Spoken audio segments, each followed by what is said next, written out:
Hello friends, welcome to study सेस। तो आज की वीडियो में हम लोग त्रिकोणमिति के ऐसे क्वेश्चंस को सॉल्व करने वाले हैं जो बोर्ड एग्जाम में 100% नहीं 200% है कि ये क्वेश्चन पूछा जाता है। मतलब इस टाइप का क्वेश्चन जो है पूछना ही पूछना है। यहाँ पे हमने पहला क्वेश्चन लिया है, मतलब एक दो क्वेश्चन को अगर एक वीडियो में सॉल्व करते हैं तो आपको ज़्यादा समझ में आएगा। अगर 10-12 क्वेश्चन को ले लेंगे तो आपका जो है यहाँ पे कन्फ्यूजन स्टार्ट हो जाएगा, समझ में नहीं आएगा। इसीलिए हम बहुत कम क्वेश्चन को लेते हैं, एक क्वेश्चन या दो क्वेश्चन को सॉल्व करते हैं एक वीडियो में।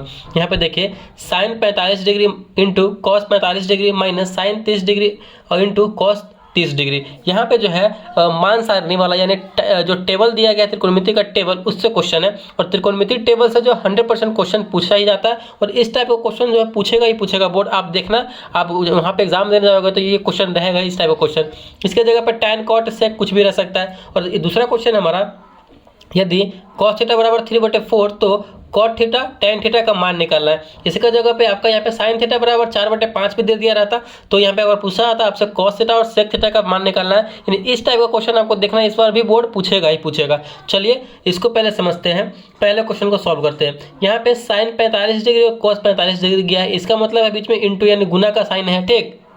तो इसके लिए आपको सबसे पहले जो है मान सारणी जो त्रिकोणमिति का टेबल है 0 से 90 डिग्री वो याद करना पड़ेगा, तब जाकर के आप जो है इस क्वेश्चन को बना पाओगे और अच्छे नंबर प्राप्त कर पाओगे। तो साइन 45 डिग्री का मान क्या होता है? साइन 45 डिग्री का मान होता है 1/√2 और इंटू इसका मतलब क्या, पॉइंट है यानी गुना।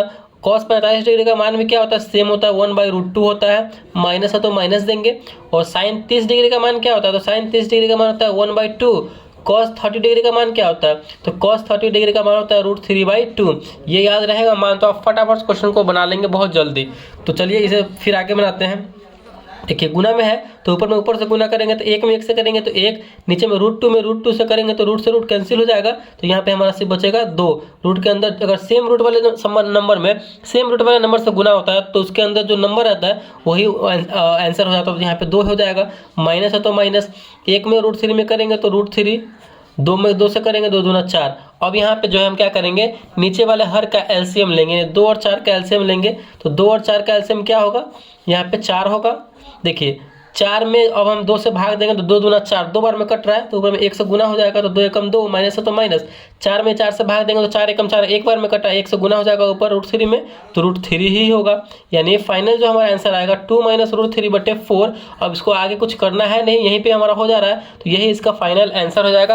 और यहाँ पे हमारा 2 नंबर जो है एग्जामिनर आराम से दे देगा। तो इसी तरीके हमें इस टाइप के क्वेश्चन को सॉल्व करना है, बिल्कुल भी घबराना नहीं है। आपको मान सारणी याद करके जाना है, उसमें से आपको क्वेश्चन पूछेगा ही पूछेगा। अब दूसरा क्वेश्चन यहाँ पे हम देखते हैं। देखिए दूसरा क्वेश्चन क्या है, cos थीटा बराबर 3/4।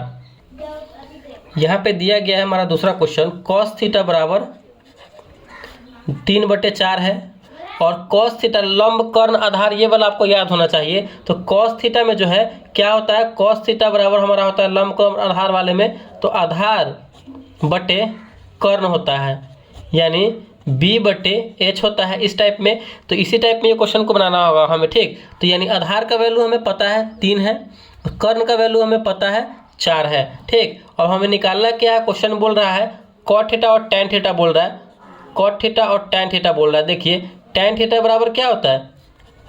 tan थीटा बराबर होता है लंब बटे आधार होता है, ठीक। लंब बटे आधार होता है और cot थीटा बराबर tan का उल्टा हो जाता है, यानी आधार बटे लंब हो जाता है, ठीक।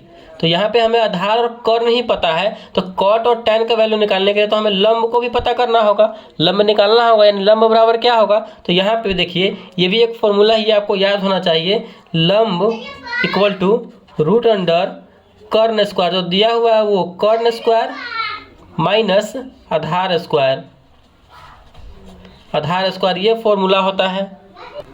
अब यहाँ पे जो है इस फॉर्मूले पे इसको हम रख देंगे, लंब इक्वल टू क्या हो जाएगा, √अंडर है, कर्ण का वैल्यू कितना दिया हुआ है 4, तो 4 का स्क्वायर, माइनस है तो माइनस, आधार स्क्वायर तो आधार क्या है हमारा 3 है तो 3 का स्क्वायर। इसको आगे फिर सॉल्व करेंगे तो √अंडर 4 चौका 16, 3 तिहाई 9 माइनस 9, √16 में से √9 जाएगा तो कितना हो जाएगा, रूट के अंदर 16 में से 9 गया तो हमारा √7 बचेगा, ठीक। यानी हमारा लंब का वैल्यू यहाँ से पता चल गया।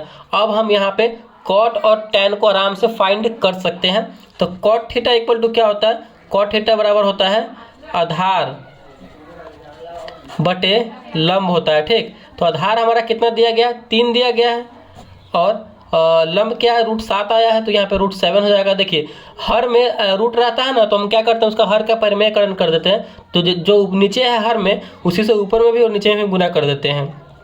रूट अगर हर में है तो इस टाइप से हम करते हैं, तो √7 में 3 से करेंगे तो हमारा हो जाएगा 3√7, और √7 में 7 से करेंगे तो 7, तो यही इसका आंसर हो जाएगा। हमने कॉट का यहाँ पे निकाला, अब टैन का यहाँ पे निकालते हैं। तो टैन थीटा बराबर क्या होता है, तो टैन थीटा बराबर होता है लंब बटे आधार, लंब बटे आधार होता है। तो लंब का वैल्यू हमारा क्या आया है, √7 आया है, आधार हमारा क्या है, आधार हमारा 3 है, तो यही 3, तो यही इसका आंसर हो जाएगा। मान निकालना था तो हमने यहाँ पे इसका मान निकाल दिया है। मतलब इसी तरीके से आपको जो है इसके जगह पे कुछ भी और देता है, यहाँ पे साइन भी दे सकता था, सेक भी दे सकता था, यहाँ पे आपको कॉसेक भी पूछ सकता था, तो ये भी आपको याद करके जाना होगा लंब कर्ण आधार वाला, ठीक टर्म, तो ये आपसे बन पाएगा। तो 100% आपको हम गारंटी देते हैं 200% की इस टाइप का क्वेश्चन जो है पूछेगा ही पूछेगा बोर्ड, तो आप इसे प्रैक्टिस करके जाइए। तो ये वीडियो आपको जो है अच्छा तरीके से समझ में आ गया होगा, तो प्लीज़ वीडियो को लाइक कीजिएगा, चैनल पर नए हैं तो चैनल को सब्सक्राइब जरूर कीजिएगा। इसी प्रकार जो है बोर्ड एग्जाम की तैयारी कराई जाती है 10th क्लास की। तो थैंक यू।